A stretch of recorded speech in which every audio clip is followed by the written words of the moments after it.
जय हिंद। तो भाइयों, मैं इस वीडियो के माध्यम से जो एमए और जियो पोस्ट पे जो भाई सेलेक्ट हुए हैं उनके घर जो ज्वाइनिंग लेटर पहुंचा है, बाई पोस्ट भेजा है, तो उसमें कई परफॉर्मा दिए गए हैं। तो वो कैसे बनना है, और ये सभी जो आप फायरमैन वाले हैं, ट्रेडमैन वाले हैं, एमटीएस वाले हैं, जिन जिन पोस्टों के रिजल्ट आना बाकी रह गया है, जिनका फाइनल सिलेक्शन बाकी रह गया है, वो सभी के लिए ये फॉर्म इम्पोर्टेंट है। आप सभी को ऐसे ही भर के जाना है, क्योंकि वीडियो हर बार तो बनाई नहीं जा सकती है। तो इसी वीडियो के माध्यम से मैं आप सभी को बताऊंगा कि कैसे आपको अपना मेडिकल वेरिफिकेशन है, कौन कौन से डॉक्यूमेंट्स लेके जाने हैं और क्या क्या चीज़ आपको उस फॉर्म में फिल करनी है। तो बिना स्क्रिप्ट किए हुए वीडियो को अंत तक देखें। हेलो फ्रेंड, मैं हूं संजीव पोद्दार। आप सभी का अपने YouTube channel Sanjeev government job update पर स्वागत करता हूं और आशा करता हूं आप सभी भी अच्छे होंगे।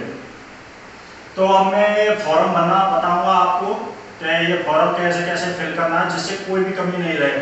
अगर थोड़ी भी चूक हो गई तो फिर प्रॉब्लम खड़ी हो जाएगी। हालांकि आपका ज्वाइनिंग नहीं रुकेगी, फिर भी आपको क्या है, परेशानी का सामना करना पड़ सकता है, वापस अपने घर दोबारा आना पड़ सकता है डॉक्यूमेंट्स कंप्लीट करने। तो बार बार घूमने से तो अच्छा है, क्योंकि ले ऐसे भी नहीं है कि नजदीक जगह हो। जब आप एक बार जाओगे तो बहुत आपका, आपने पिछली भी देख लिया होगा कि फिजिकल के टाइम पे कितना खर्चा होता है।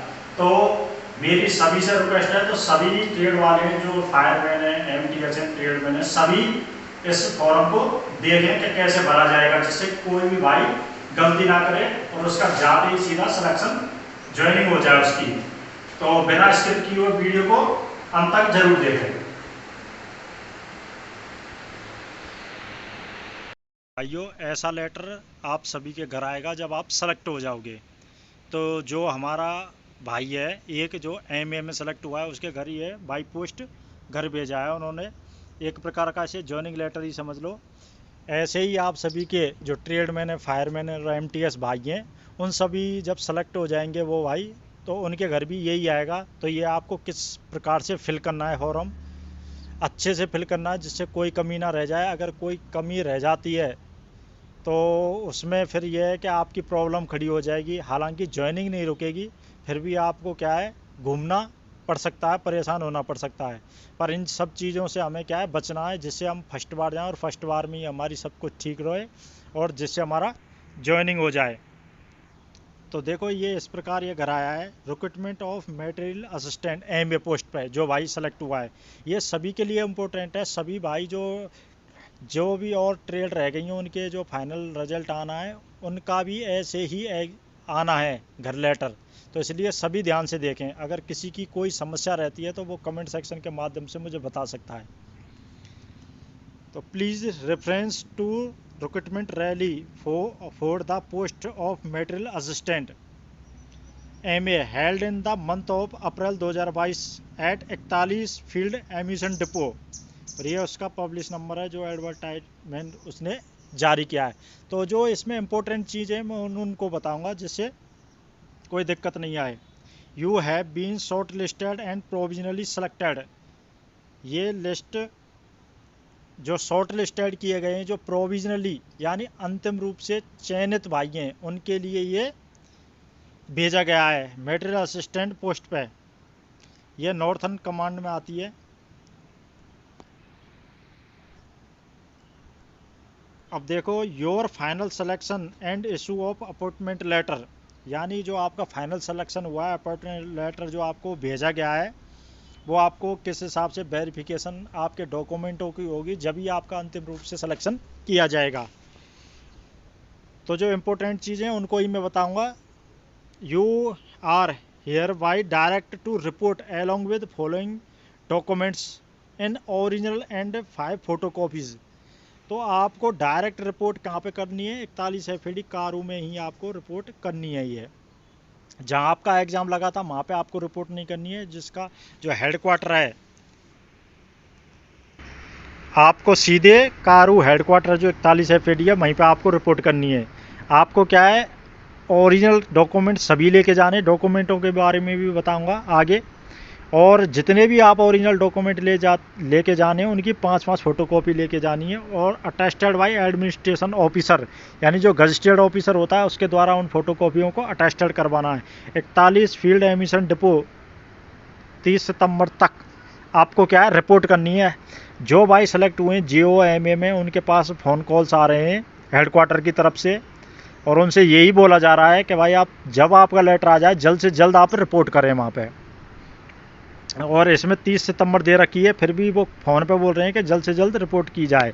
तो मेरा भी मानना यही है, जैसे लेटर आ जाए आपने कागज़ कंप्लीट करके कोई भी कमी ना छोड़ के जल्द से जल्द वहाँ पे पहुँचें, जिससे आपका कागज़ डॉक्यूमेंट वेरिफिकेशन हो और आपकी हैंड टू हैंड ज्वाइनिंग हो जाए। अब देखो डॉक्यूमेंट्स के बारे में बताऊँगा।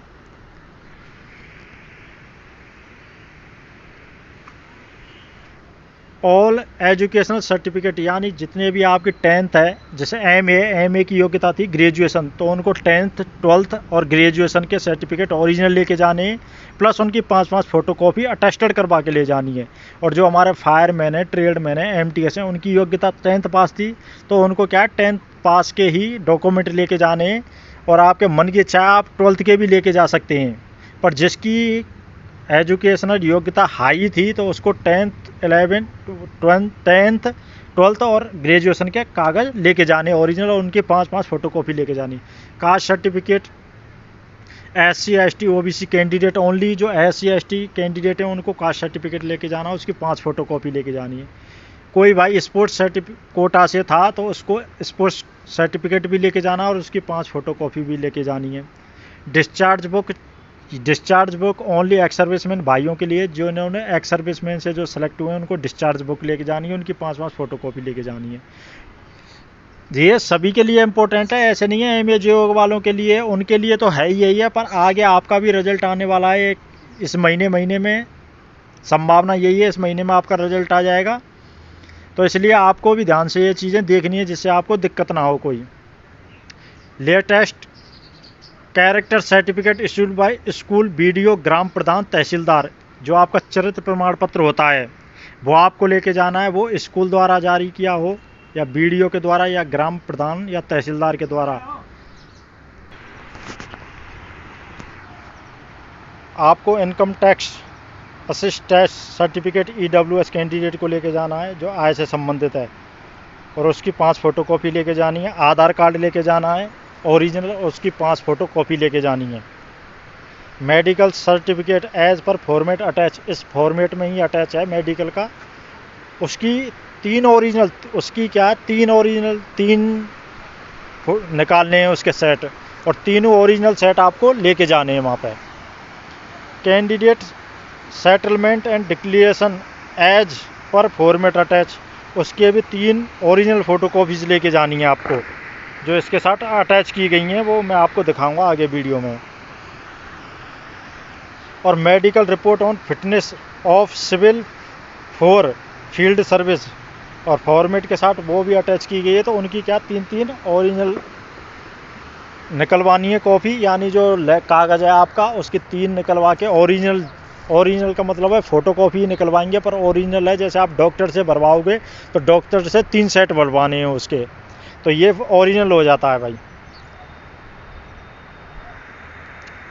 अब देखो इम्पोर्टेंट चीज़ है एक, complete address of the document issue authority and mention above in serial number 3 along with pin code number is request for verification certificate, यानी आपको क्या है कंप्लीट एड्रेस के साथ डॉक्यूमेंट जितने भी आपके ओरिजिनल हैं, ओरिजिनल डॉक्यूमेंट्स लेने, जो कंप्लीट अथॉरिटी द्वारा, जैसे आपका निवास हुआ वो तहसीलदार के द्वारा जारी होना चाहिए, यानी ओरिजिनल डॉक्यूमेंट्स होने चाहिए, कंप्लीट अथॉरिटी द्वारा जारी किए होने चाहिए। और पिन कोड नंबर वेरिफिकेशन और सर्टिफिकेट, यानी जो पिन कोड नंबर तो सभी को याद रहता ही है अपना अपना क्या क्या पिन कोड है, तो ये इम्पोर्टेंट चीज़ है जो सीरियल नंबर 3 पे दिए गए हैं कि आपको सभी जो ओरिजिनल डॉक्यूमेंट्स हैं वो आपको लेके आने हैं।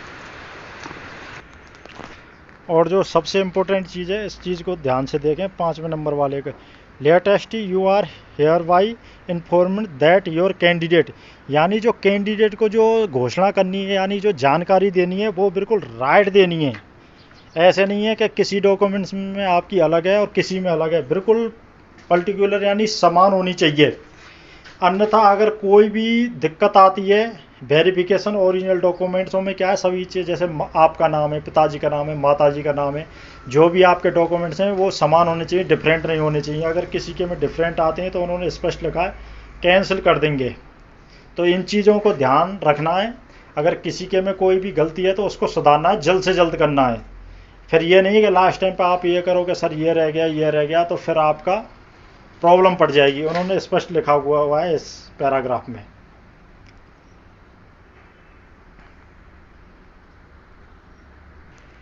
अब ये दूसरा फॉर्म है जो आपके घर भेजा गया है। उसमें क्या है, 4 लेटर भेजे गए हैं, 4 पेज भेजे गए हैं। तो ये कैंडिडेट सेटलमेंट एंड डिक्लेरेशन, यानी कैंडिडेट का सेटलमेंट है, डिक्लेरेशन उसे देना है। State your name in full block, यानी कैपिटल लेटर में उन्होंने खुद नाम लिख के भेजा है। जैसे किसी का नाम कुलदीप है, किसी का नाम देवेश है, तो उन्होंने क्या लिख के यहाँ पे मेंशन करके भेजा हुआ है। State your age and place of birth, यानी आपके स्टेट का नाम क्या है, एज क्या है और कौन से स्थान पर आपका जन्म हुआ है। तो ये जानकारी आपको फिल करनी है। किस में करनी है फिल, इसमें करनी है। आपकी डेट ऑफ बर्थ क्या है, प्लेस ऑफ डेट, कौन से स्थान पर आपका जन्म हुआ है, और स्टेट यहाँ पे आपको जैसे राजस्थान का, यूपी, हरियाणा, कहीं का भी हो, डेट ऑफ बर्थ मेंशन करनी है और किस स्थान पर आप जन्म हुआ है ये आपको मेंशन करनी है। अगर हालांकि किसी को दिक्कत आती है तो इस चीज़ को क्या है, डॉक्टर के द्वारा भी भरवा सकते हैं अगर किसी भाई को दिक्कत आती है तो। फिर इसमें पूछा गया है जैसे आपको कोई बीमारी तो नहीं है, लंग्स डिसेबिलिटी, हार्ट डिसेबिलिटी, कोई भी चीज़ है तो उसमें आपको नो लिख देना है। और फिर भी एक बार जहाँ जाते हो डॉक्टर से, मेडिकल ऑफिसर द्वारा इसको भरवा लेना, जिससे कोई दिक्कत नहीं रहे।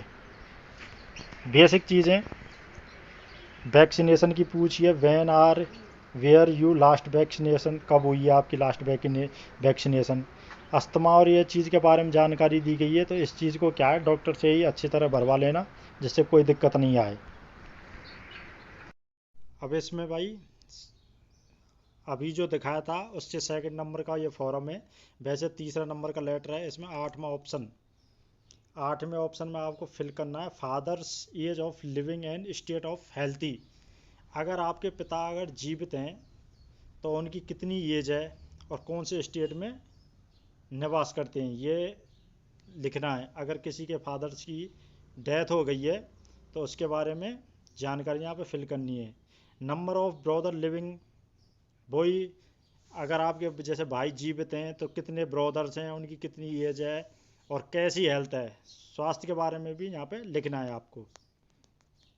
और अगर किसी के भाई की जैसे डेथ हो गई है, ये हो गई है, तो उसके बारे में जानकारी फिल कर सकते हैं। 9वें नंबर के ऑप्शन में मदर्स, सेम फादर की तरह मदर्स की पूछी गई है कि मदर्स की एज कितनी है, स्वास्थ्य कैसा है और कौन से स्टेट में बिलोंग करते हैं, स्टेट की जानकारी देनी है। वही सब चीज़ सिस्टर्स के बारे में पूछा गया है। अगर किसी की सिस्टर डेथ कर गई है तो उसके बारे में जानकारी यहाँ पे फिल करनी है। वैसे ये नॉर्मल चीज़ें हैं, ऐसी कोई ज़्यादा वो नहीं है, ठीक है। और कैंडिडेट सिग्नेचर, यहाँ पे कैंडिडेट को अपने सिग्नेचर करने, नेम लिखना है कैंडिडेट को, डेट लिखनी है। और सिग्नेचर इन माई प्रेफरेंस, यानी मेरी उपस्थिति में, इसका मतलब है मेरी उपस्थिति में साइन होंगे और नेम डेट ये लिखा जाएगा इस जगह पे। यानी माई सिग्नेचर इन माई प्रेफरेंस, यानी यहाँ पे क्या है, कौन आपका उत्तरदायित्व, प्रेफरेंस का मतलब है मेरी उपस्थिति में ये सब चीज़ भरी गई। Signature of medical officer with official seal, यानी जो ऑफिसर रहेगा मेडिकल ऑफिसर उसके यहाँ पे साइन होंगे, नाम लिखा जाएगा, डेट लिखी जाएगी और उसके यहाँ पे सील लगेगी, ठीक है।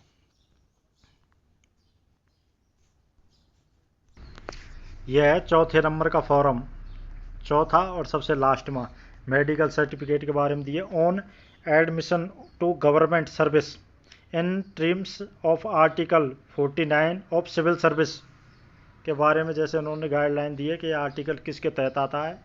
इसमें क्या है, श्री जो लड़का सेलेक्ट हुआ उसका नाम है, डॉटर ऑफ, और ये पिताजी का नाम यहाँ पे लिखा है, candidate for employment as material assistant MA in army ordnance corps and can not discover that he she has any disease community otherwise. ये मेडिकल के बारे में यहाँ पे है, weakness of immunity, infirmity of body, expected ये क्या है, जो आपका मेडिकल ऑफिसर रहेगा वो इसको फिल करेगा यहाँ पे, ठीक है। उसकी कितनी सर्विस हो गई है यहाँ पे, signature of the medical officers with official seal, और जो मेडिकल ऑफिसर रहेगा इस चीज़ को वो फिल करेगा। Best of my knowledge of belief my age in, यहाँ पे एज ये चीज़ फिल करेगा मेडिकल ऑफिसर। मेडिकल ऑफिसर ही इस पूरे फॉर्म को फिल करेगा। यहाँ पे आइडेंटिटी मार्क जो आपके शरीर पर जो निशान बने हुए हैं 2, वो आपको यहाँ पे वो डॉक्टर ही भर देगा इन सब चीज़ों को, ठीक है। फिर यहाँ पे signature of left thumb impression individual, जो कैंडिडेट है उसको लेफ्ट थंब का यहाँ पे अंगूठे का निशान लगाना है, और surname and name capital letter में यानी बड़े अक्षरों में भरना है। तो यही जानकारी है बेसिक। इसके साथ साथ फिर आपको क्या करना है, जो उनका फ़ोन कॉल आया था उसमें उन्होंने 1-2 डॉक्यूमेंट्स और बताए थे। पुलिस वेरिफिकेशन करवानी है आपको, करवा के लेके जानी है, ठीक है। पुलिस वेरिफिकेशन करवा के लेके जानी है आपको, और जो जो ये फॉर्म दिए हैं उसके साथ अटैच होके आएंगे, वो आपको डॉक्टर के द्वारा जो अपनी अपनी चीज़ें हैं उसके द्वारा फिल करके भेजनी है। अगर किसी की कोई भी समस्या है तो कमेंट्स के माध्यम से आप मुझे बता सकते हैं।